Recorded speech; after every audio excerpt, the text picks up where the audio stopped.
Que trem bom, hein? Mais um Papo Mineiro.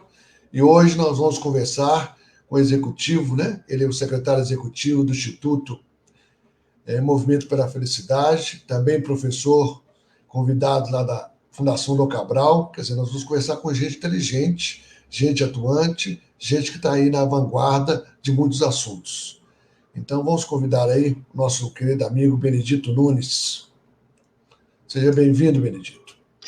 Ei, Hernani, muito obrigado pelo convite, é um prazer estar aqui com vocês, viu? Como você sabe, o Papo Mineiro é para conversar sobre pessoas. Por que surgiu isso? Porque, de repente, a gente conversa muito sobre o profissional, sobre o que está fazendo, sobre o que está acontecendo, e a gente não conhece as pessoas.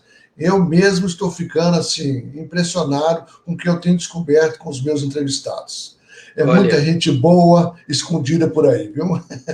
Com certeza. Mas que está fazendo e acontecendo, isso que é importante. Então, a palavra com você, Benedito. Vou você contar um pouco da sua história. Fique à vontade. Obrigado, Hernani. Bom, eu sou Benedito Nunes Rosa, eu tenho hoje 64 anos, sou pai de 2 filhas, já sou avô de 4 netos e no segundo casamento eu tenho 3 filhos que vieram junto com a segunda esposa. Eu moro em Belo Horizonte já há 26 anos, mas a minha trajetória profissional, pessoal, começou em Volta Redonda, quando eu fui trabalhar na Companhia Siderúrgica Nacional. E eu fiquei na CSN durante 22 anos, e depois vim para Belo Horizonte, e tenho uma grande alegria na minha vida, sabe, Hernani? Por uma dessas circunstâncias do destino, eu sempre estive envolvido com projetos sociais, trabalhos humanitários, programas de voluntariado, e isso veio muito de encontro a toda a minha formação, sabe? Minha família, meus pais, pessoas humildes, mas de um coração muito grande e que me ensinaram desde criança que a gente tem que ter um olhar atento a tudo que nos cerca, principalmente as pessoas. E aí, por uma dessas circunstâncias do destino, eu acabei ingressando na CSN. Naquela época a gente fazia provas escritas, provas orais, e depois tinha uma prova de datilografia, né? Talvez os mais jovens nem saibam o que é isso.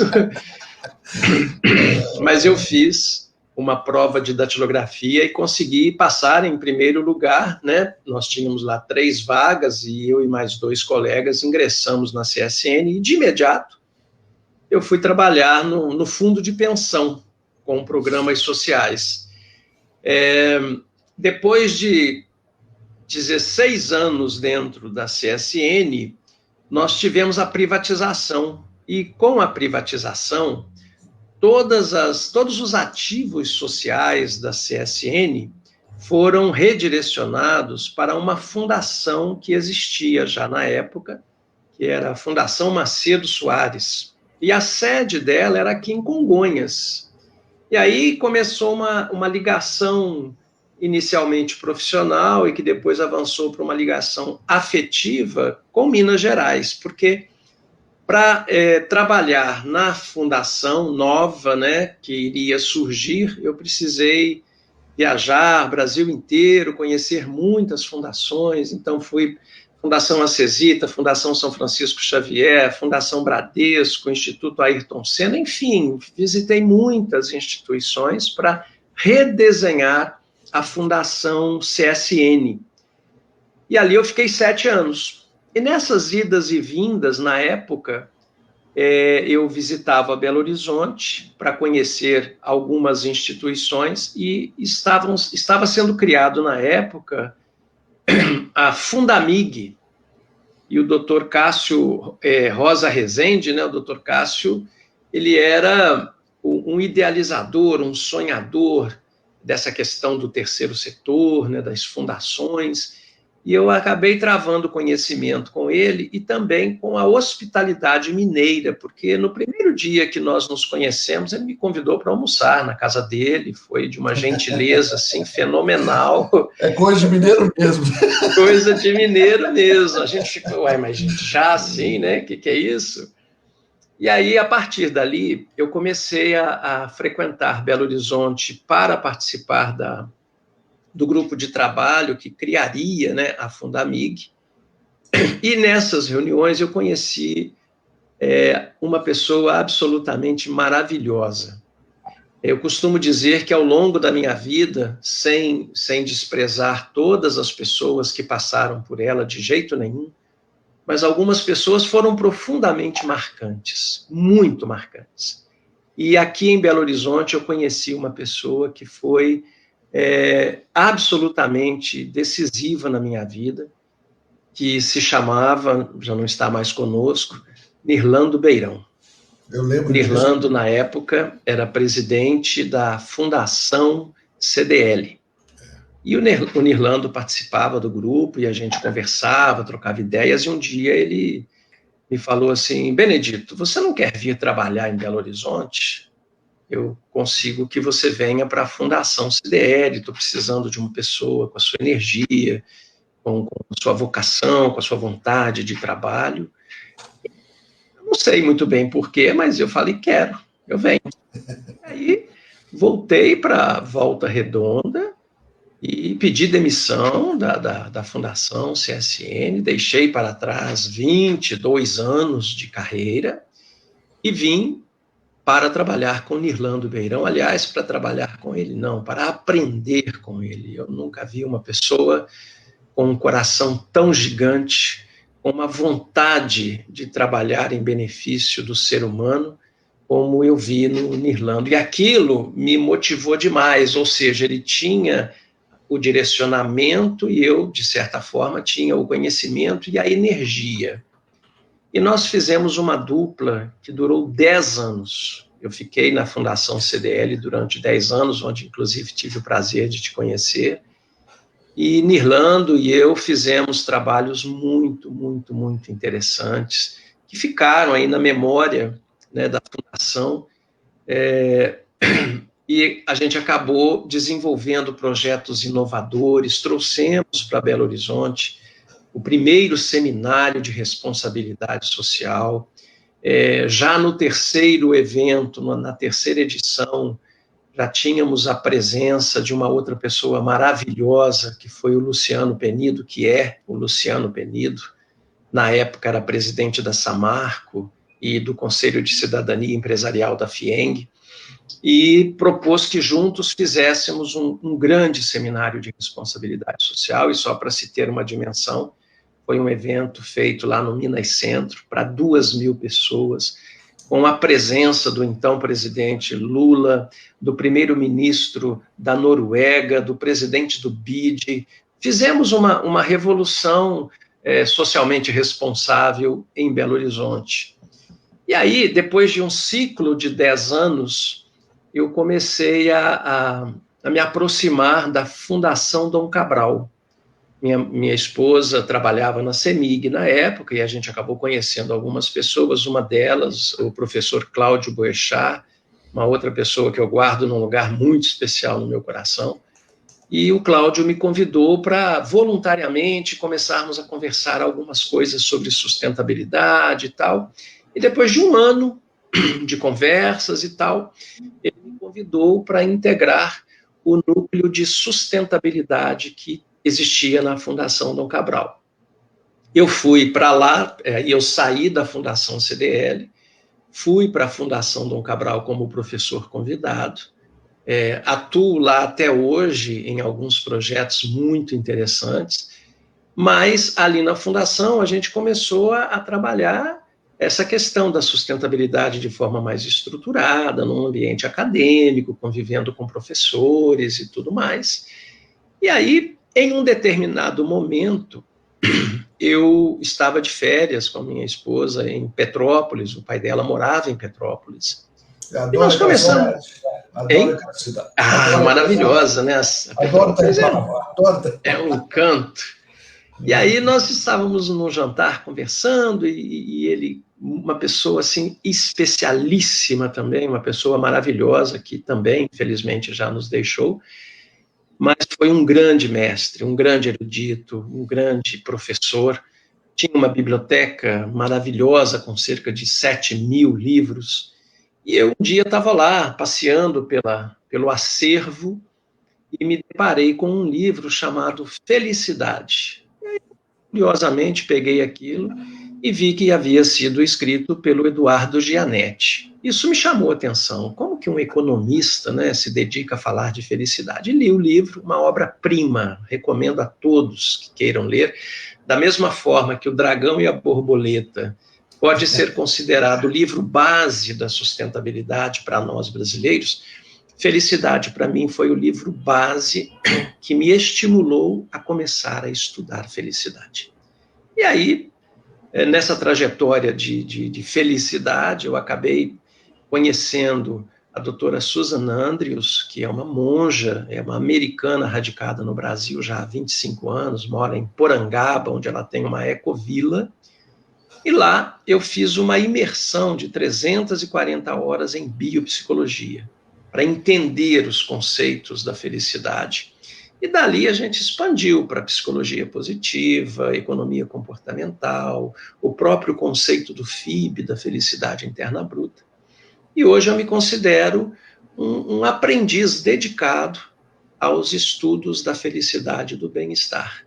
E talvez tudo isso fosse sendo construído para me trazer até os dias de hoje, onde, conversando com um grupo de amigos, e incluindo você nesse grupo, a gente acabou sendo estimulado a criar o Instituto Movimento pela Felicidade, que eu tenho hoje o prazer, a satisfação e o trabalho, de vez em quando, de dirigir aqui em Belo Horizonte, um instituto que já tem 4 anos, já desenvolveu trabalhos muito interessantes, já fizemos alguns trabalhos no Sebrae, no Hemominas, nas óticas Carol, enfim, diversos trabalhos voltados para a felicidade das pessoas.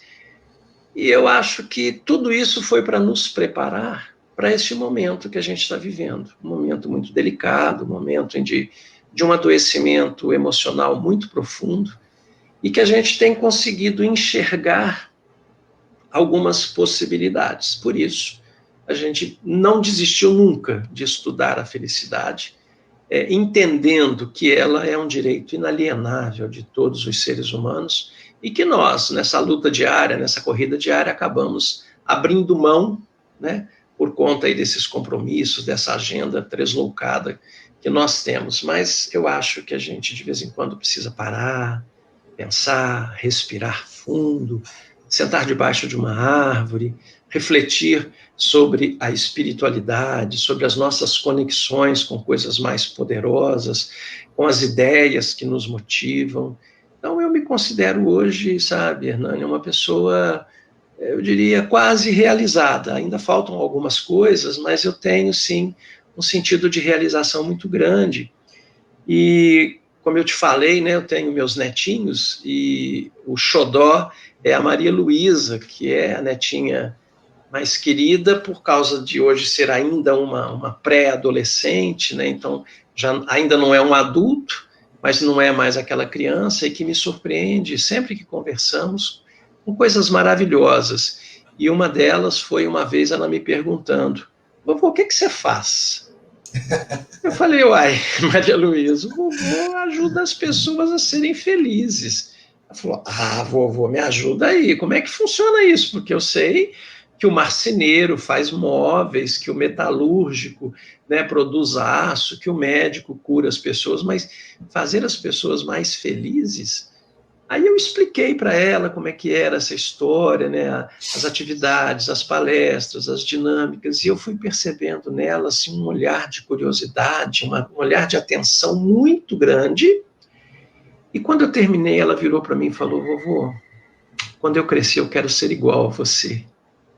Aí eu falei: puxa vida, eu acho que minha vida toda se justifica por conta desse reconhecimento. São coisas que não é o dinheiro que vai resolver, você ser uma pessoa válida, e eu me lembro muito, né, dessa expressão do então presidente da Uzi Minas, o Rinaldi, falando que o que vale, na verdade, são as empresas válidas e as pessoas válidas. Então, puxa vida, me considero, com uma boa dose de modéstia, uma pessoa válida, uma pessoa que tem ajudado de uma forma muito simples, né, a que as pessoas possam encontrar uma vida melhor. Em resumo, um resumo grande, essa é um pouco da minha história. Vamos perguntar mais um pouquinho, algumas coisas, né? Ela está com quantos anos, sua neta? Maria está com 12 anos. Eu tenho um neto que vai fazer 10 no mês que vem. Olha, isso é Dizem que avô é pai com açúcar, né? Então é muito legal. Eu vi uma experiência muito interessante, porque é um menino muito atento, né? E eu lembro, assim, já há alguns anos atrás, ele chegava, ficava no sábado junto comigo, e ele vinha, assim, com uma série de perguntas, né? Então a gente passava quase o dia todo, não fazendo algumas atividades esportivas, porque eu acho importante também para a criança isso, Claro. mas tinha aquele momento da conversa que sentava e perguntava as coisas, tudo que eu tinha visto durante a semana, né? Eu acho que às vezes quando a gente é pai e mãe, a gente dá pouca atenção às crianças. Sim, sim. E eu, como avô, tenho podido dar muita atenção e com muita conversa, e eu acho que a gente vai aprendendo também, né, algumas coisas muito interessantes com eles. Com certeza. Claro, evidentemente, é mão dupla. Mas, Benedito, vamos voltar à sua aí. Como é que foi essas mudanças? Como é que foram conseguidas? Como é que você conseguiu essas mudanças? Porque a gente sabe que mudança não é de uma hora para outra. É uma coisa pensada, uma coisa que tem que ser escolhida, né? Então, como é que foi? Que características você acha mais importante desses momentos, dessas mudanças que você fez? E que agora realmente é interessante que também nós nos encontramos mais ou menos 10 anos depois, né? Sim. O Irlanda era uma das pessoas que eu gostava bastante, uma pessoa muito sensível, como outros que eu conheci na mesma época. Eu também tive meus gurus, e são importantes, são importantes. E quando eu vi falar sobre o Instituto, foi o Adriano da ArcelorMittal, que hoje está no Canadá. Isso. Nós conversando, ele falou assim, você precisa conhecer o Instituto. E eu falei assim, vamos conhecer. E logo em seguida, um mês, 2 meses depois, a Adriana nos apresentou, né? Ou melhor, nos reapresentou. Isso.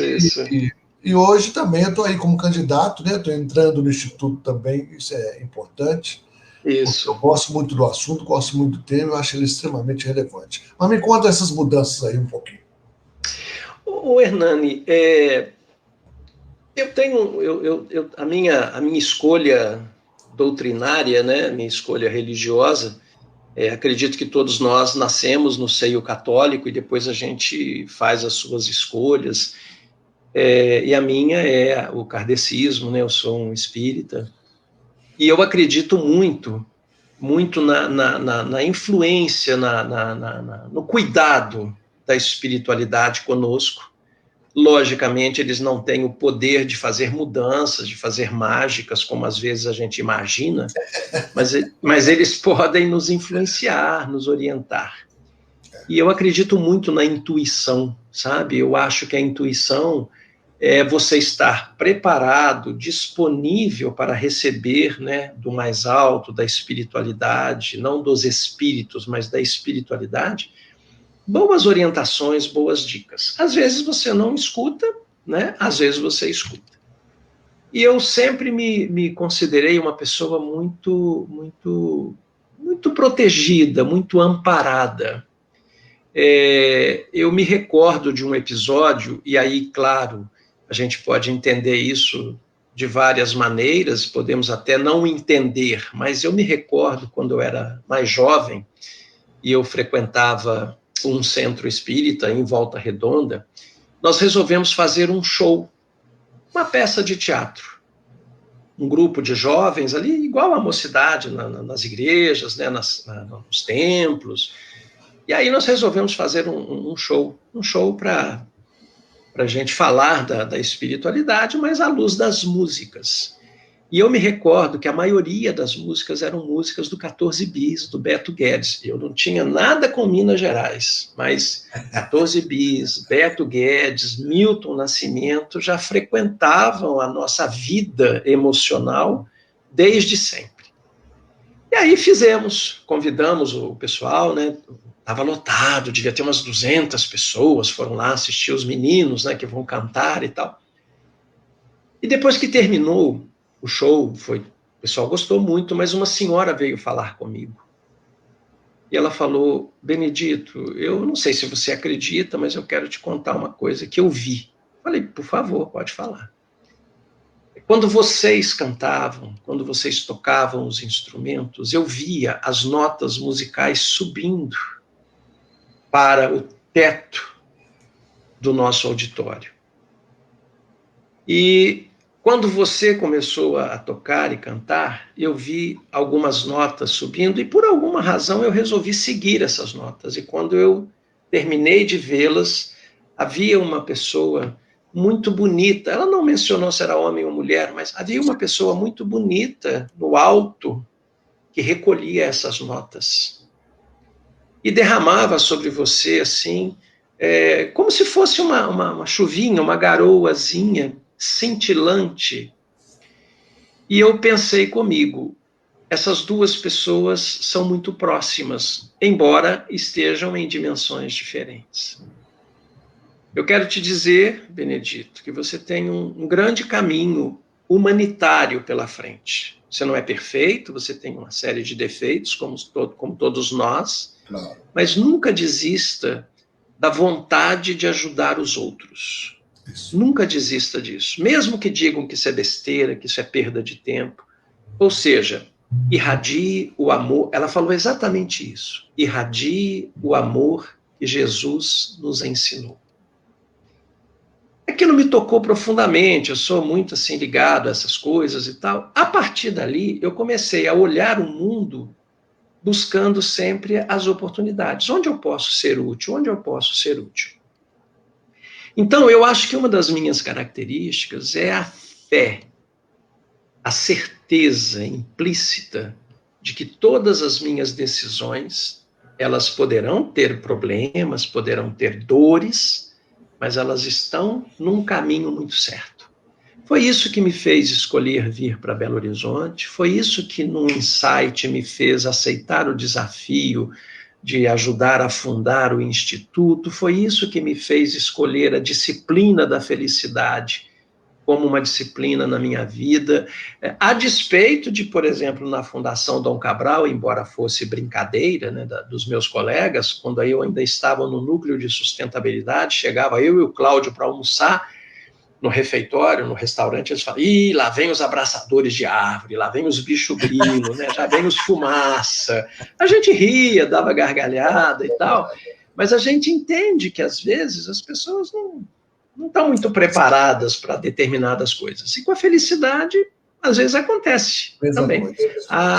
Não vem com essa história de felicidade, não, que eu adoro ser infeliz. Total, é paciência. Continua, né? Continua sendo infeliz, não tem problema nenhum. Então, eu acho que uma característica muito forte minha é essa fé, essa certeza, essa confiança.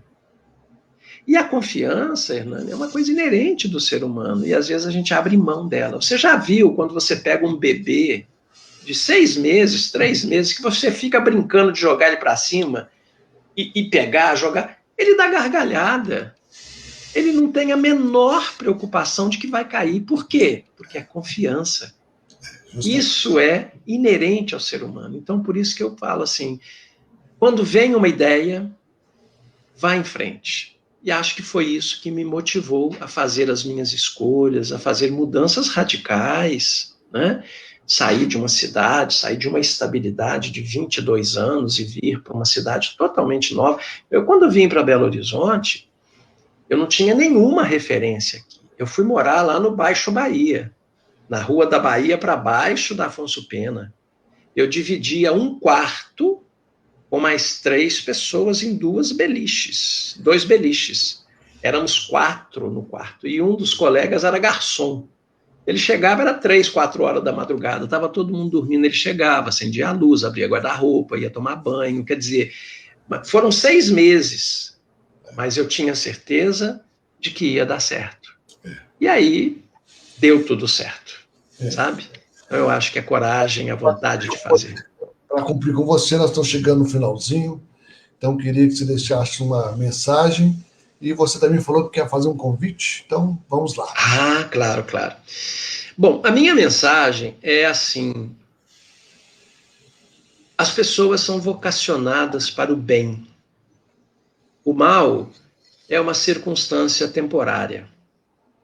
Existe uma lenda, né, de um diálogo de Einstein, ainda jovem, na universidade, e perguntaram para ele o que é o mal. E ele falou: o mal não existe. O que existe é a ausência do bem. O que é a escuridão? Escuridão não existe. O que existe é a ausência de luz. É o ódio. O ódio não existe. O que existe é a ausência de amor. Então, eu acho que nós, seres humanos, estamos aqui para preencher as oportunidades com o nosso amor, com a nossa luz, com a nossa esperança, com o nosso trabalho, né? Então, a mensagem que eu deixaria para todos neste momento, né, de dificuldade, de complicações que a gente está enfrentando, é que, primeiro, cuidem, tenham cuidados, né? Respeitem as orientações de segurança sanitária, use máscara, evite aglomerações, né? Porque a espiritualidade está nos observando, mas ela não vai ficar tomando conta de gente imprevidente, não. Não vai, né? Então, nós temos que fazer a nossa parte para que o céu nos ajude.